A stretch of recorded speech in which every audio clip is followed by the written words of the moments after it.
నమస్తే, నా పేరు తేజస్విని. బీసీఎన్ న్యూస్ కి స్వాగతం. ముందుగా ముఖ్యాంశాలు. రావిపాడు గ్రామంలో ఉపాధి హామీ శ్రామికులకు భోజనాలు ఏర్పాటు చేసిన మంత్రి నిమ్మల వారి కష్టసుఖాలను అడిగి తెలుసుకుని ఏ సమస్య వచ్చినా తాను పరిష్కరిస్తానని భరోసా. కాకినాడలో హ్యాచ్ ఇండియా కాంపెండియం పుస్తకాన్ని ఆవిష్కరించిన మంత్రి అచ్చెన్నాయుడు ఆక్వా రైతులకు కూటమి ప్రభుత్వం అండగా ఉంటుందని హామీ. అమరావతిలో వైసీపీ నేతలపై దాడి ప్రభుత్వ ప్రాయోజితమే అన్న మాజీ ఎంపీ మార్గాని భరత్. దాడికి పాల్పడ్డ వారిపై హత్యాయత్నం కేసులు నమోదు చేయాలని డిమాండ్.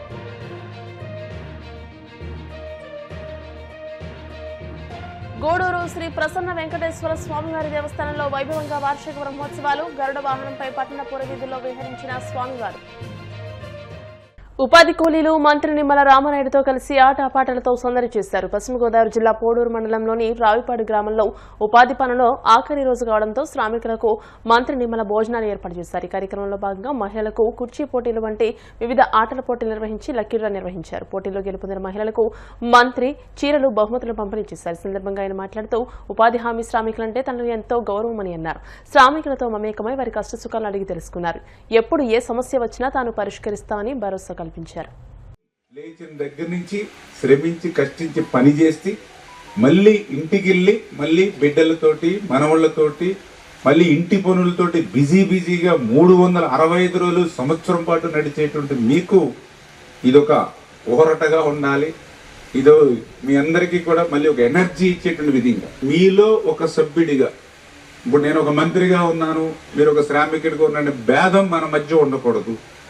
మీరు నేను అందరం కూడా ఒక్కటే, అందరం కూడా ఒకటే కుటుంబం మనందరిది. అందుకే నేను మా ఊర్లో అయితే ఇట్లా ఉపాధి హామీ శ్రామికులు భోజనాలు పెడితే నేను మా భార్య మా పిల్లలతో సహా హాజరయ్యేవాడు. మా భార్య పిల్లలతో సహా వాళ్ళకి వడ్డన చేయించి, ఎందుకంటే ఒక ఫ్యామిలీ, ఒక కుటుంబం మీరు నేను అనేటువంటి విధానం.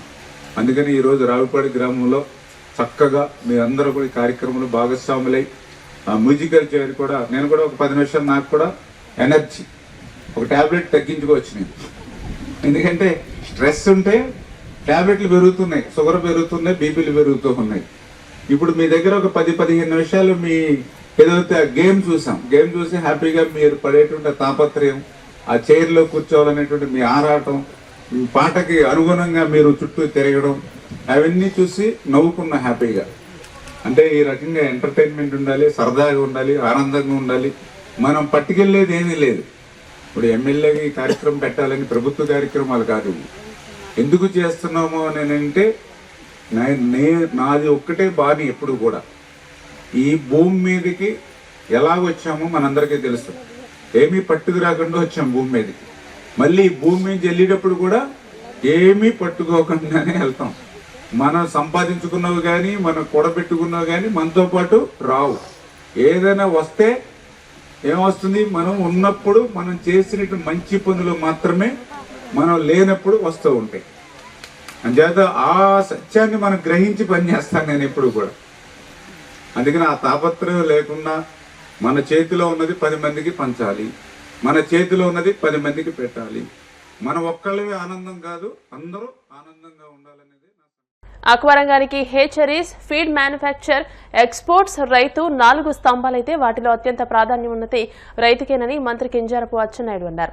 All India shrimp hatcheries association, Andhra Pradesh hatcheries association ప్రతినిధులు సంయుక్తంగా రూపొందించిన హ్యాచ్ ఇండియా కాంపెండియం పుస్తక ఆవిష్కరణ కార్యక్రమం కాకినాడలోని ఎస్ఆర్ఎంటీ హాల్లో నిర్వహించారు. ఈ సమావేశానికి మంత్రి అచ్చెన్నాయుడు, రాజ్యసభ సభ్యుడు వీరమస్తానరావు, ప్రభుత్వ whip Datla Subbaraju, Kakinada city MLA Vanamadi Venkateswara Rao, ఎమ్మెల్సీలు Perabathula Rajasekharam, Kari Padmasri, DCCB chairman Tummala Babu, AVS Raju, Satya Suryanarayana Reddy, Gunnam Chandramouli, Katakam Settibabi, all India state hatcheries అసోసియేషన్ల ప్రతినిధులు వై రవి, నరేంద్రరాజు వర్మ పాల్గొన్నారు. ఈ సందర్భంగా మంత్రి అచ్చెన్నాయుడు మాట్లాడుతూ ఆక్వా రంగ అభివృద్ధికి ప్రభుత్వం కట్టుబడి ఉందని తెలియజేశారు. Hatcheries, 2 feed manufactures, 3 export and 4వది రైతు. ఈ 4 రంగాల్లో మనందరికీ అత్యంత ప్రాధాన్యమైనటువంటిది రైతు అని చెప్పి మీ అందరికీ ఈ సందర్భంగా తెలియజేస్తున్నాను. ఎందుకు ఈ మాట అంటున్నానంటే రైతు హ్యాపీగా యాక్వా కల్చర్ చేసేటప్పుడే మిగిలినటువంటి రంగాలకు పని దొరుకుతుంది. రైతే నేను యాక్వా వ్యవసాయం చేయనని చెప్తే మిగతా రంగానికి అంత పని ఉండదు. అందుకే మనం రైతును దృష్టిలో పెట్టుకొని ఈ రంగాన్ని ముందుకు తీసుకెళ్లవలసినటువంటి అవసరం ఉంది అని చెప్పి ఈ సందర్భంగా తెలియజేస్తున్నాను. రాజధాని అమరావతి ప్రాంతంలో ల్యాండ్ పూలింగ్ బాధితులైన పెనుమాక రైతులకు భరోసా ఇచ్చేందుకు వెళ్లిన వైసీపీ సిఆర్డీఏ రైతు పరిరక్షణ కమిటీ నేతలు మాజీ మంత్రులు ఎమ్మెల్సీలపై టీడీపీ శ్రేణులు రాళ్లు కోడిగుట్లతో భౌతిక దాడులకు తెగబడ్డాన్ని మాజీ ఎంపీ మార్గాన్ని భరత్ తీవ్రంగా ఖండించారు. రాజమండ్రి వైసీపీ కార్యాలయంలో ఆయన మీడియాతో మాట్లాడుతూ మంత్రి నారా లోకేష్ ప్రధాన అనుచరుడైన టీఎన్ఎస్ఎఫ్ నాయకుడి ఆధ్వర్యంలో కార్లను ధ్వంసం చేసి నేతలపైనే కాకుండా అడ్డు వచ్చిన పోలీసులపై సైతం హత్యాయత్నానికి పాల్పడ్డారని ఆరోపించారు. దాడులకు పాల్పడిన అధికార పార్టీ గూండాలను వదిలేసి బాధితులైన వైసీపీ నేతలపైనే అక్రమంగా రివర్స్ కేసులు నమోదు చేయడం కూటమి ప్రభుత్వం యొక్క దుర్మార్గానికి పరాకాష్ఠని ధ్వజమెత్తారు. లోకేష్ గారితో చెప్పించాల్సిన బాధ్యత యాజ్ ఏ తండ్రిగా మీకు ఆ బాధ్యత ఉంది. ఎంత అన్యాయం అండి ఇది ప్రజాస్వామ్యంలో కరెక్టేనా? ప్రజాస్వామ్యంలో ఇది ఎవరైనా ఒప్పుకుంటారా? ఇది ఎంతవరకు కరెక్ట్ అని అడుగుతా ఉన్నా. ఇవాళ మనకి వెలుగులోకి వచ్చిన ఘటనలు ఇవి. అసలు వెలుగులోకి రాని ఎన్ని ఘటనలు జరుగుతున్నాయండి ఇవాళ ఆంధ్రప్రదేశ్లో? ఇక్కడ రాజమండ్రిలో స్థానికంగా ఒక సెట్టిబలిజా యువకుడి పైన తీసుకుని వచ్చి పీడీ యాక్ట్ పెట్టారు. పీడీ యాక్ట్ పెట్టి టెర్రరిస్ట్ లాగా రోడ్డు మధ్యలో ఆపేసి అరెస్ట్ చేసి ఎత్తుకెళ్ళిపోయారు. అతని పైన రౌడీ షీట్ తీస్తే హైకోర్టును ఆశ్రయించారు. హైకోర్టు కూడా చివాట్లు పెట్టింది ఈ డిపార్ట్మెంట్కి. మీరు చీటికి మాటికి ప్రభుత్వ కక్ష సాధింపులు చెయ్యొద్దు అని చెప్పేసి హైకోర్టు కూడా చివాట్లు పెట్టింది. మీరు మాటికి స్టేషన్లకు పిలిపించొద్దని కూడా చివాట్లు పెట్టింది. మళ్ళీ ఇవాళ ప్రచారాలు చేస్తున్నారు. ఒక రౌడీ షీటర్ వీళ్ళే తీస్తారు, రౌడీ షీటర్లు మళ్ళీ వీళ్ళే ప్రచారం చేస్తున్నారు. రౌడీ షీటర్ని అరెస్ట్ చేస్తే తప్ప అని నేను అడుగుతా ఉన్నా. 2 కేసులు ఉన్న వ్యక్తి పైన అరెస్టులు చేస్తారా అని అడుగుతా ఉన్నా. ఇది కాక ఇవాళ నారా లోకేష్ గారు అవలంబించే రాజ్యాంగము ఇండియన్ కాన్స్టిట్యూషన్ కాదండి, ఇది భారత రాజ్యాంగం. డాక్టర్ బాబాసాహెబ్ అంబేద్కర్ గారు రచించిన రాజ్యాంగం. దీనిపైన గౌరవం లేదు. ఎంతసేపు కూడా రెడ్ బుక్ పట్టుకోవడం, ఆ రెడ్ బుక్లో నోటికొచ్చిన మాటలు మాట్లాడడం. ఆ రెడ్ బుక్నే మీ పోలీస్ డిపార్ట్మెంట్ కూడా ఐపీసీ సెక్షన్లని పక్కన పెట్టేసి ఈ రెడ్ బుక్ సెక్షన్ని మీరు అవలంబిస్తున్నారు. ఐపీసీ సెక్షన్లో ఒక గాలికి వదిలేశారు. ఓన్లీ ఆంధ్రప్రదేశ్లో రెడ్ బుక్ సెక్షన్లు జరుగుతూ ఉన్నాయి. సరే, ఐపీసీది బిఎన్ఎస్గా మారింది. బిఎన్ఎస్ సెక్షన్స్ని అవలంబించాలి కదా, ఎందుకు చేయట్లేదని అడుగుతా ఉన్నా. దాన్నే అలుసుగా తీసుకుని ఇవాళ ఈ పరిస్థితులు కనబడుతున్నాయి. ఇవాళ యువత రాజకీయాల్లోకి రావాలండి. యువత ఎడ్యుకేటెడ్ యంగ్స్టర్స్ రావాలి. మరి నారా లోకేష్ గారు స్టాన్ఫర్డ్ యూనివర్సిటీలో చదువుకున్నారు. చదువుకుని ఆయన బుక్ పట్టుకుని మాట్లాడిన మాటలు ఏంటండి? రెడ్ బుక్ పట్టుకుని కడ్రాయర్తో నడిపిస్తా, కడ్రాయర్తో పరిగెట్టిస్తా. జగన్ లండన్ దేనికి వెళ్ళాడు, ఏం చేయడానికి వెళ్ళాడు అని ఆ బీప్ మాటలు. ఇతను చీఫ్ మినిస్టర్ క్యాండిడేట్ అండి. ఇతను మాట్లాడచ్చా? బూతులు మాట్లాడచ్చా? ఏం మాట్లాడవు? ఇవాళ రాష్ట్ర ప్రజలు ఎవరో చూడలేదని అనుకుంటున్నావా బాబు నారా లోకేష్? నువ్వు జగన్ గారి గురించి లండన్ వెళ్ళినప్పుడు నువ్వేం మాట మాట్లాడావు? ఆ మాట నేను ఉచ్చరించగలను, కానీ సభ్య సమాజం ఒప్పుకోదు. సభ్య సమాజం ఒప్పుకోదు. ఏం మాటలు మాట్లాడావు? నువ్వు మాకా నీతులు చెప్పేది?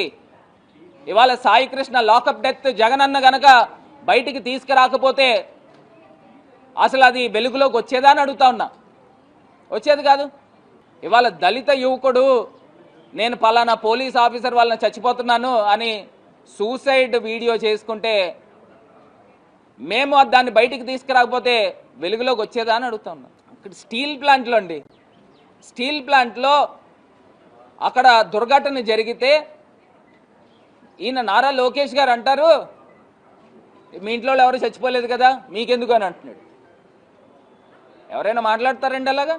ఇప్పుడు అక్కడ సహనం కోల్పోయి ఈ రకంగా మాట్లాడతారా ఎవరైనా అని అడుగుతా ఉన్నా. ఇది ఎంతవరకు కరెక్ట్ అని అడుగుతున్నా. అదే ఎల్జీ పాలిమర్స్ ఘటన జరిగినప్పుడు జగనన్న ఎక్స్గ్రేషియా కింద ₹1 కోటి ఇచ్చాడు. మీరేం చెప్తున్నారు? వాళ్ళకి రావాల్సిన ఏవైతే ఇండస్ట్రీస్ యాక్ట్ ప్రకారంగా యువత దురలవాట్లకు దూరంగా ఉండి క్రీడల వైపు అడుగులు వేయాలని, అందుకోసం ఉండిలో నూతనంగా ఏర్పాటు చేసిన వాలీబాల్ హబ్ ను సద్వినియోగం చేసుకోవాలని deputy speaker MLA Kanumuri Raghurama Krishna Raju పిలుపునిచ్చారు. సోమవారం రాత్రి ఉండి బస్టాండ్ ఎదుట నూతనంగా నిర్మించిన వాలీబాల్ హబ్ ను జిల్లా కలెక్టర్ చదలవాడ నాగరాణితో కలిసి రఘురామకృష్ణరాజు ప్రారంభించారు. ఈ సందర్భంగా వారు మాట్లాడుతూ గ్రామీణ ప్రాంతాల యువతలో క్రీడా ప్రతిభకు కొదవలేదని, సరైన వసతులు కల్పిస్తే రాష్ట్ర జాతీయ స్థాయిలో రాణించే అవకాశాలు మెండుగా ఉన్నాయని అన్నారు. ప్రభుత్వం క్రీడల అభివృద్ధికి ప్రాధాన్యతనిస్తుందని, యువత శారీరకంగా మానసికంగా దృఢంగా ఎదగడంలో క్రీడలు కీలక పాత్ర పోషిస్తాయని అన్నారు. 3 నెలల కిందట ఇదే ప్రాంతంలో క్రికెట్ హబ్ ను మండల పార్టీ అధ్యక్షుడు కరిమేరక నాగరాజు ఆధ్వర్యంలో ప్రారంభించారని, నేడు వాలీబాల్ హబ్ ను ఏర్పాటు చేసి యువత క్రీడల వైపు వెళ్లేలా చర్యలు చేపట్టడం అభినందనీయమని అన్నారు. ఏరువాక పౌర్ణమి సందర్భంగా ఫ్లడ్ లైట్ల వెలుతురులో ప్రారంభించిన ఈ వాలీబాల్ హబ్ ను ప్రతి ఒక్కరూ బాధ్యతగా వినియోగించుకోవాలని, ప్రతిరోజు సాధన చేసి ఉండి ప్రాంతానికి మంచి పేరు తీసుకురావాలని సూచించారు. పౌర్ణమి రోజున ఉండి బస్టాండ్ సెంటర్లో మనం ఫ్లడ్ లైట్లతో ఒక చక్కటి నేషనల్ స్టాండర్డ్లో వాలీబాల్ కోర్ట్ని ఏర్పాటు చేసుకోవడం జరిగింది. 3 నెలల ముందు ఇక్కడే మంచి క్రికెట్ నెట్ని కూడా ఏర్పాటు చేశాం. ఎంతో ఇంపార్టెంట్ ప్లేస్లో మరి ఎందుకు పనికి రాకుండా వదిలేసిన స్థలాన్ని ప్రభుత్వం ఇచ్చిన చక్కటి సూచనల మేరకు అందరినీ క్రీడాశక్తులు చేయాలి అనే ఒక మంచి ఆలోచనతో ఈ ప్రాంతాన్ని క్రీడలకు అనుగుణంగా మనం మార్చడం జరిగింది. అలాగే ఈ ఏరియా సమగ్ర అభివృద్ధికి ఈ చుట్టుపక్కల ప్యారలల్ రోడ్లు, ఆర్సీసీ రోడ్లు వేయటం కానీ, ఎదురుగుండా ఒక చక్కటి పార్క్ క్రియేట్ చేయటం, ఇంత మంచి ఫెసిలిటీస్ ఉన్నా ఎటువంటి అసాంఘిక చర్యలు ఏమీ జరగకుండా కేవలం క్రీడా స్ఫూర్తితోనే ఈ ప్రాంతాన్ని యూటిలైజ్ చేసుకునేలాగా పోలీసులు కూడా వాళ్ళ విధి వాళ్ళు నిర్వహిస్తున్నారు. కరిమేరక నాగరాజు అతని టీము అందరూ రాత్రింబవళ్ళు కృషి చేసి రికార్డు సమయంలో, ఎందుకంటే సుమారు కొన్ని వందల లారీలు ఇక్కడికి తీసుకొచ్చి ఫిల్ చేస్తే కానీ ఈ ఫిల్లింగ్ అనేది అవ్వదు. ఆల్మోస్ట్ యానిమల్స్ 4 అడుగుల లోతులో ఎప్పుడు ఉండే ఈ ప్రాంతం ఈరోజు సర్వాంగ సుందరంగా తయారై ఈ ఉండి మోడల్ని అన్ని గ్రామాల్లో కూడా ప్రవేశపెట్టాలి అనేది మా ప్రభుత్వ ఆశయం.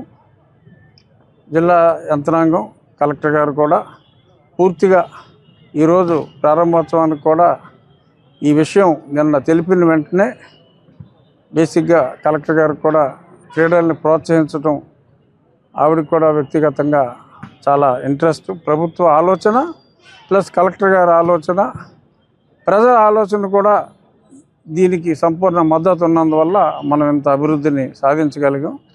రానున్న రోజుల్లో ఈ స్ఫూర్తితో మన నియోజకవర్గం జిల్లాలో కూడా చక్కటి క్రీడా వాతావరణం ఏర్పడాలని చెప్పి, దానికి ఈ బస్టాండ్ సెంటర్ ఒక స్ఫూర్తిగా నాందిగా ఉంటుందని చెప్పి నేను విశ్వసిస్తున్నాను.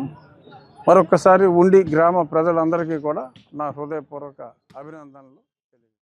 ఇప్పుడు కాసేపు ప్రకటనలు.